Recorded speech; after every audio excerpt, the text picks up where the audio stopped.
Ако роковите од членот 302 од Законот за кривична постапка велат дека има еден рок од 15 дена од моментот во кој што осомничените, потенцијално обвинетите, ќе го примат известувањето за завршување на истрагата до можноста обвинителството да го покрене обвинението. Денеска сме 16 јуни, а рокот за поднесување обвиненија е 30 јуни.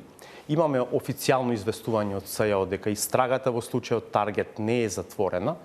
Дали можеме да заклучуваме дека СЈО ќе го заокружи овој рок од 18 месеци во кој што може да покренува обвиненија без обвинение за случајот Таргет? Ако Таргет не биде еден од првите предмети за кои понатаму специјалното обвинителство ќе се залага, искрено јас ќе бидам разочаран бидејќи сум еден од оние кои биле Таргет со месеци слушан без никаков налог. Јас сум еден од тие кои си даде исказ во овој предмет.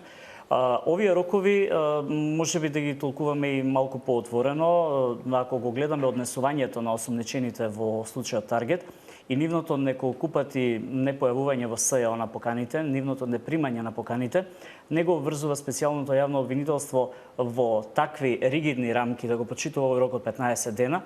И јас сум убеден дека до 30 може да го пушти обвинението во суд и без да ги очекува нивните изјаснувања во тој рок од 15 дена, а понатаму нивното право на приговор на обвинението, па ќе ги дополнат тие празнини правни. Од тука очекувам во овие 13 или 14 истраги колку што се сега затворени до 30 да биде меѓу другите Таргет, доколку оставиме нели резерва, овие кои сега почнат да се појавуваат за Таргет, ако не направат па и некаков договор со обвинителството, па можеби и да нема обвинение, да не исклучим и таа можност.